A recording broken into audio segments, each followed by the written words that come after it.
All right, Ann. How is your day so far?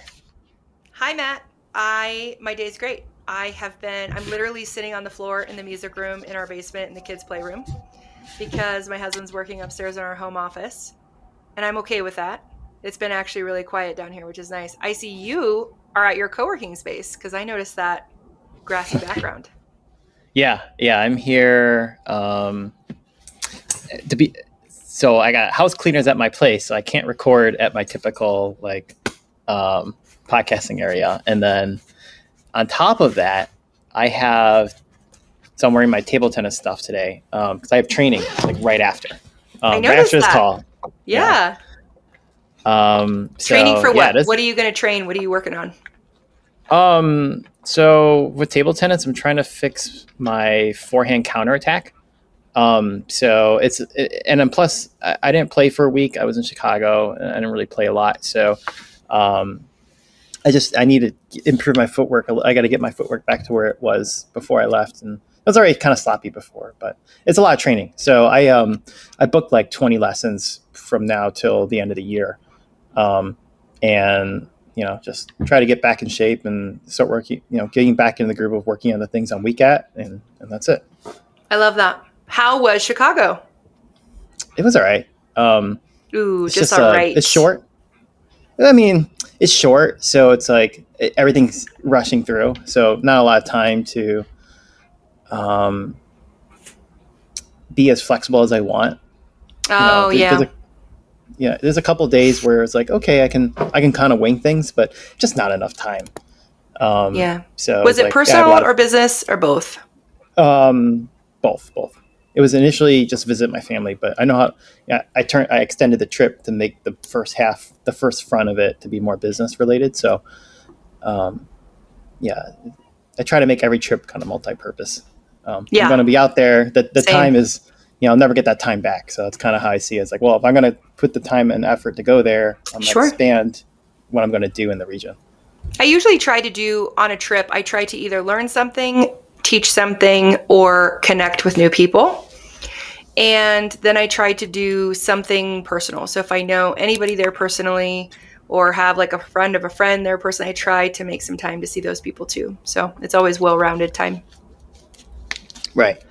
Um, Speaking of well-rounded, so we were talking about what we're going to finish with the podcast, Hmm. and I think it'd be great for maybe the folks who listen to the show kind of see what our calculus is a little bit on how what our next steps is for the next part of this podcast, because I think we're still very much in a growth phase.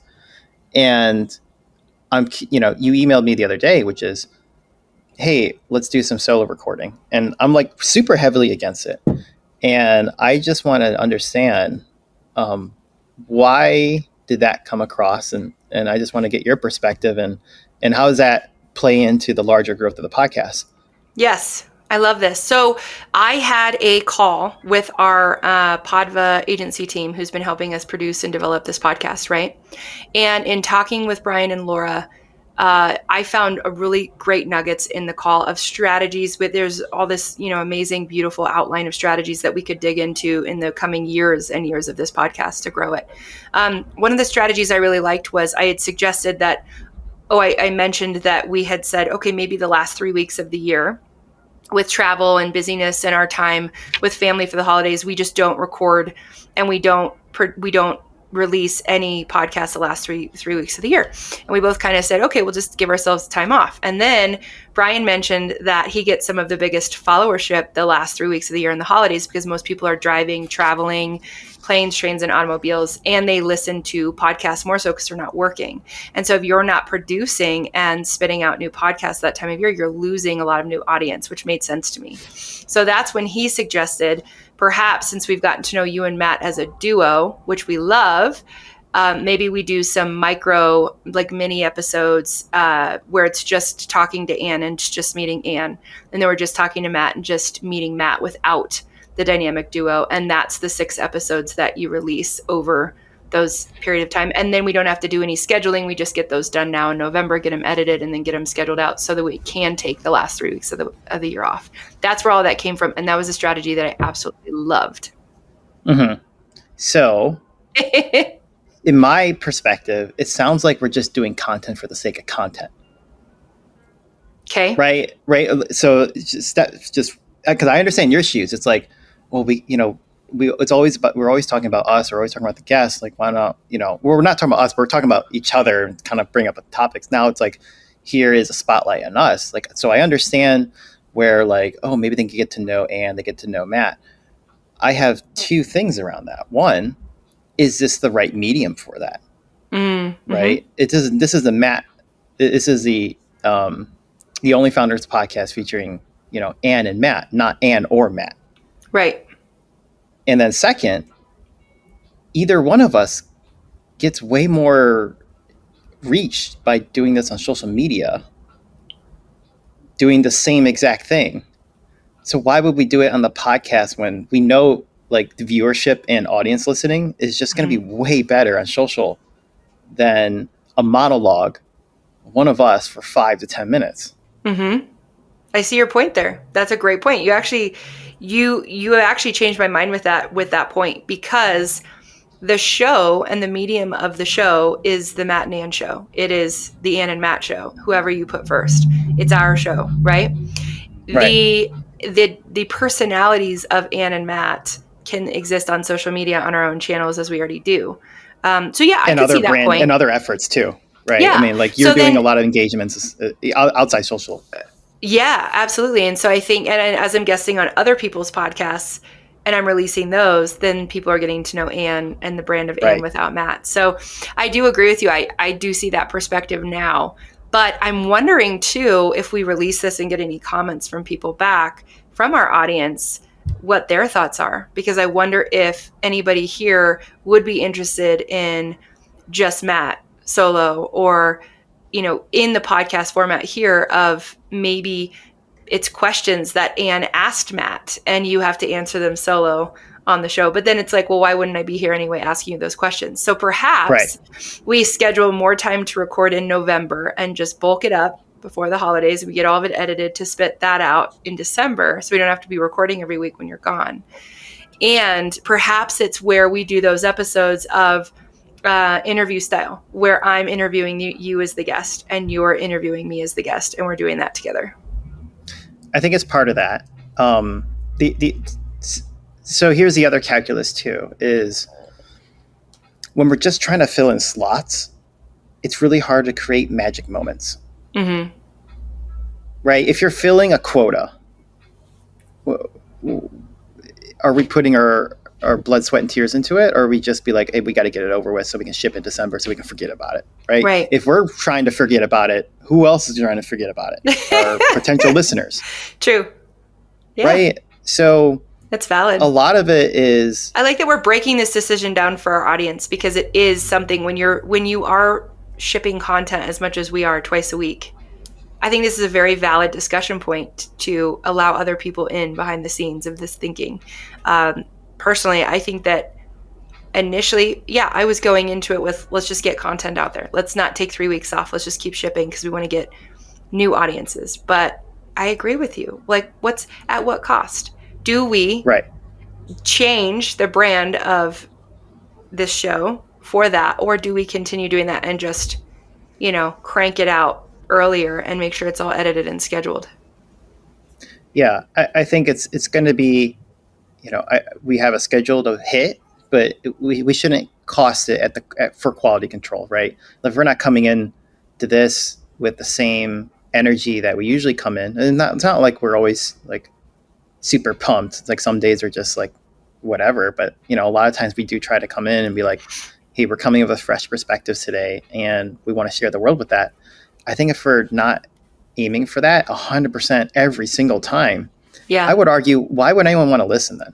Mm-hmm. Why would it's much easier to go to the top 10 podcasts and get the energy you're looking for versus listening to Matt and Ann. It's like, well, are they filling we can't tell. Are they filling a quota or are they actually trying? Mm-hmm. And Makes obviously sense. I'm looking at from a glass half full, glass half empty thing, right? I mean, there's an optimistic way to look at it and there's a pessimistic way to look at it. Mm-hmm. And I'm looking at it as, I think our real dynamic magic is the fact that we can talk on a topic and either break it down or pivot so much that it's going into like a whole new vision that we didn't really anticipate coming in, but because of how we pivot, I think we're really good soundboards for each other, and Mm-hmm. that equals to like, pivot A, pivot B, pivot C. We could be already talking 20, 30 minutes later down the road of like a completely different topic, but it's based on Right. the origin, and the final topic is truly, when I think about editing the podcast, I think like, man, we really should put the end first, because that's where the magic is.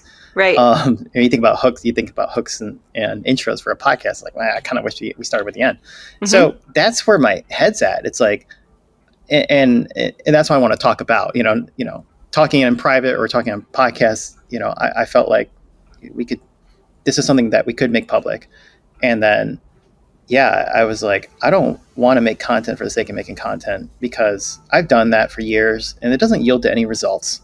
Mm-hmm. Especially with AI slop, it's so easy to push out just another talking head, and it's soulless, and you can just tell it's just nothing. Yep. Together, it's hard to automate what we're doing. You can't, you can make this is hilarious. The other day, I got invited. Small tangent.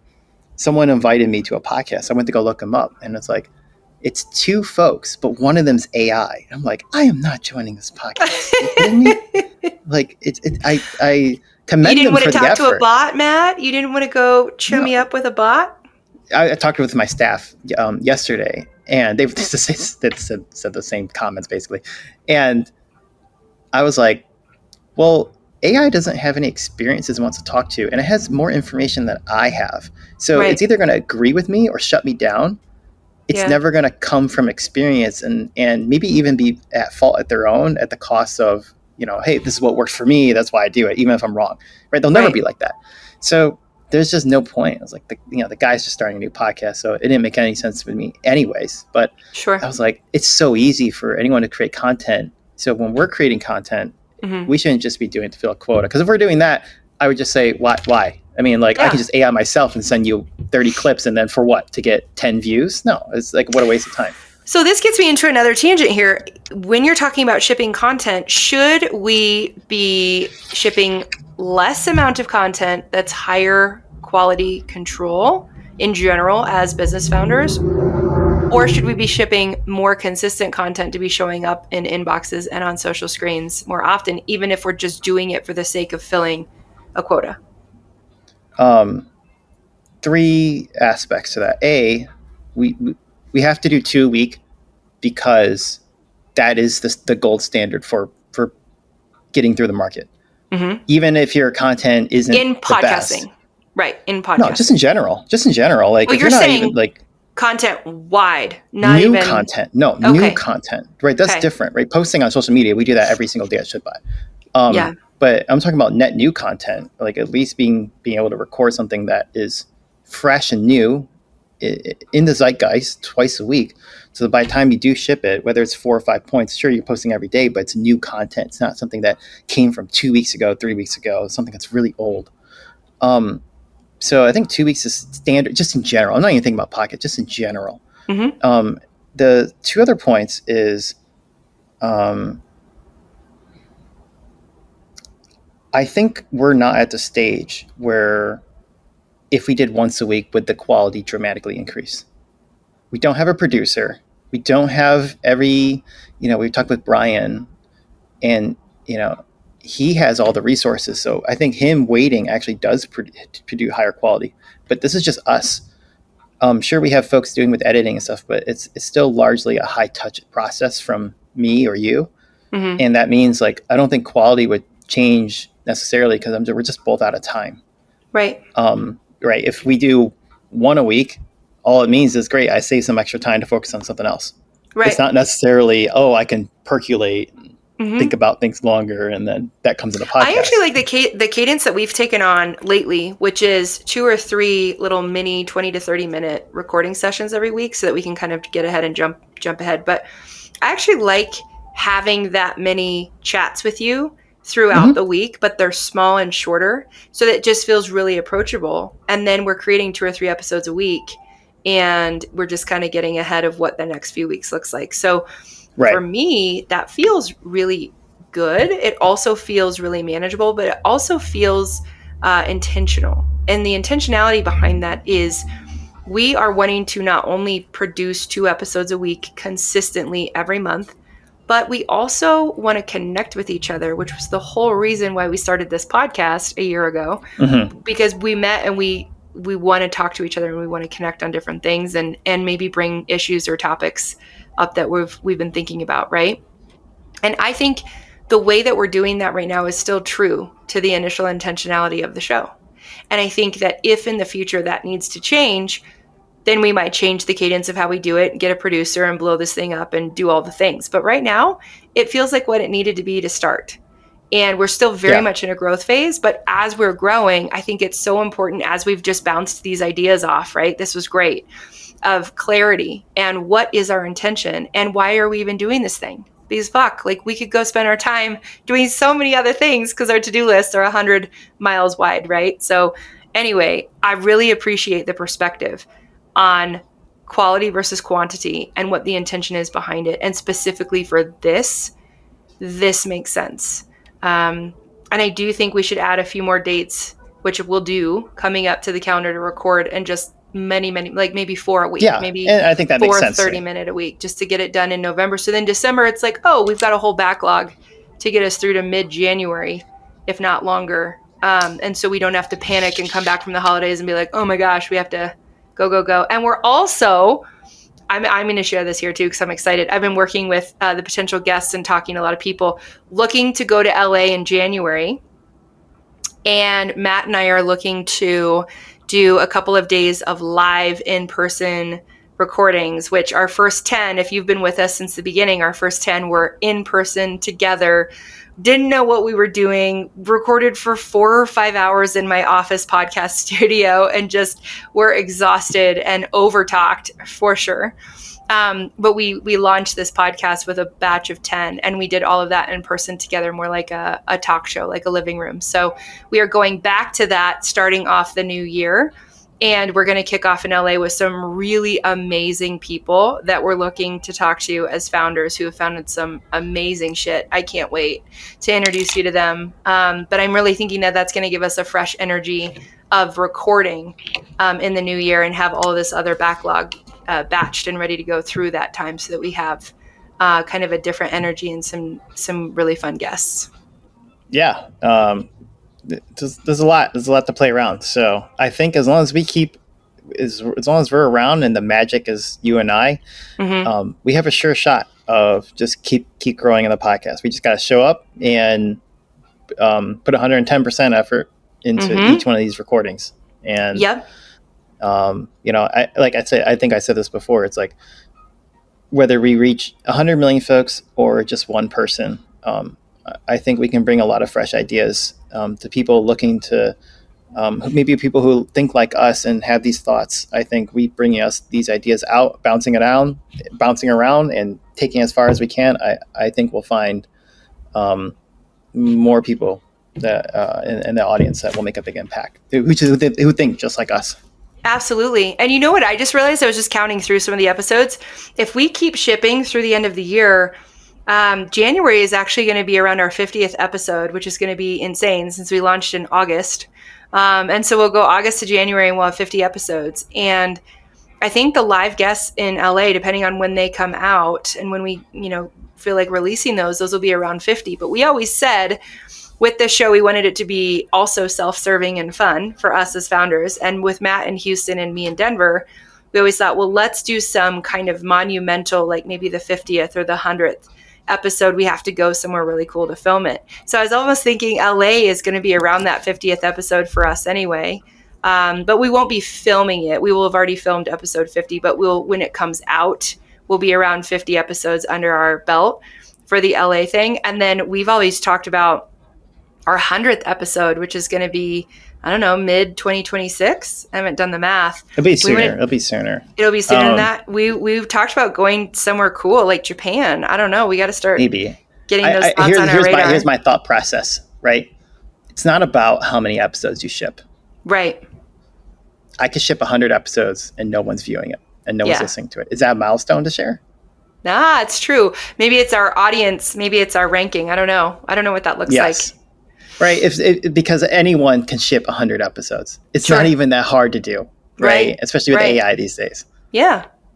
Well, did you know, I was going to share this because I've started posting this elsewhere because I didn't realize this, that we launched 118th as the top 118th entrepreneur podcast in the US at launch, which is really exciting because it only tallies and tracks the top 200 podcasts. And we were there. We were 118th at launch, which in the entrepreneurship space is kind of incredible because there's a lot of noise there for podcasting. So OnlyFounders, we're kicking some ass, and it was really exciting to kind of go over some stats with Podva and with the team and look at all the work that we've done, because we have done some work, man. We've put in some work, and I think that we should feel really proud. So I had to brag about that here because that felt really good. The humble brag. Yeah, I know. It's not humble at all. It's being a douchebag. Yeah, I'm bragging. It takes work. Cool. Well, I feel aligned. I feel like we have an action item. We got to go get some more recording dates for November and get ahead of this, get edited and get them scheduled. And then we can kind of chillax the last few weeks of December there's no and just ship it. I mean, at least on my side. You don't chillax over the holidays, Matt? I am trying to build an empire. There's no rest for the weary. There really You isn't. remind me of Pinky and the Brain right now. I will take over the world. I mean, ChipBot is seen by 100 million people every month. So I want to get that to 1 billion. And, I know that's not necessarily like $1 billion in revenue or anything, but sure. If for me, that's like my goal is like, wow, if 1 billion people can see ChipBot a month, that's an impact. That's a number, I've never even thought it can be in my wheelhouse. So that's incredible. That's my goal. Yeah, that's incredible. Congratulations. Oh, not there yet, but you can congrats me once I share it. Yeah, you're going to ship enough to get there, Matt. I know you will. I don't even think you have to ship enough. It's really just luck. It's just luck. I have the products there. The rest is just luck. You got to get a huge white label partner. I got one today. So we got it's 100 plus domains launching under a white label company. Wow. They're transitioning off one company to ours. So I'm about to get another one, not the same size, but like around 42. Amazing. And they're a lead. They're not closed yet, but I think they're going to close too. So it's like, I've only been doing marketing since like October 1st. I was like hard in marketing, and I'm getting these like, it's not the right I mean, I like these customers too, but I like the smaller customers a lot. But I'm getting a lot more white label deals right now because of the marketing effort I did in October 1st. Oh, that's amazing. That's amazing. Yeah. That's really, really awesome. You should be so proud of that. That's like it's not enough. It's not enough. It's not enough. This is just say, good job, Matt. Like you're doing it. Participation trophies are not my thing. It's either you're number one or you're last. Okay. All right. He's hardcore. You have to be. You have to be. Hardcore. I'm like at the opposite of the spectrum right now for my business growth. I am actually on that spectrum for the brand of Anne. I am so excited. I'm going to pivot real quick, and this maybe will be our next episode. The whole message of Share Your Freak has pivoted to share your fear. It's hitting a bit different, but it's the same concept. Okay. Yeah. Fear is good. I'm a fan of it. So yeah, it's so good. It's so much softer. It's more my vibe. I resonate with it. It feels more in line with how I did the work 5 years ago and even got here. So Share Your Fear is just becoming it's so kind of at home, like with the way I talk. So I am investing, I'm shipping, I am all in, I'm building the empire of the brand of Anne Gillespie and the Thought Leadership Platform. So that is much more in line with your ChipBot goals. That's like, we reach 1 billion people. You got to take it one step. You got to show me the results. It's easy to talk a big game. You got to show me the results. I can talk, I'm not at the big game yet, but the progress is there. So you got to show me your progress. Yep. I will. I'm actually using Lovable right now. I love Lovable so much. So much. I'm really getting familiar with it. I'm getting cozy with it. I just paid. I'm a pro user. We got to talk more. I got to unpack you this. So not now. This could be. Okay, we have 2 more episodes that we're filming this week, and then we probably have more next week, and we're going to have a shit ton in November. So we have so many topics to talk about. We are going to talk about Lovable. That's a topic. I want to pick your brain on that one. Okay. Cool. All right, Ann, that's it. I know we got to go. That's it for today. I know. Thanks for joining us on OnlyFounders with a real business meeting between Ann and Matt. We're done. Peace out, guys.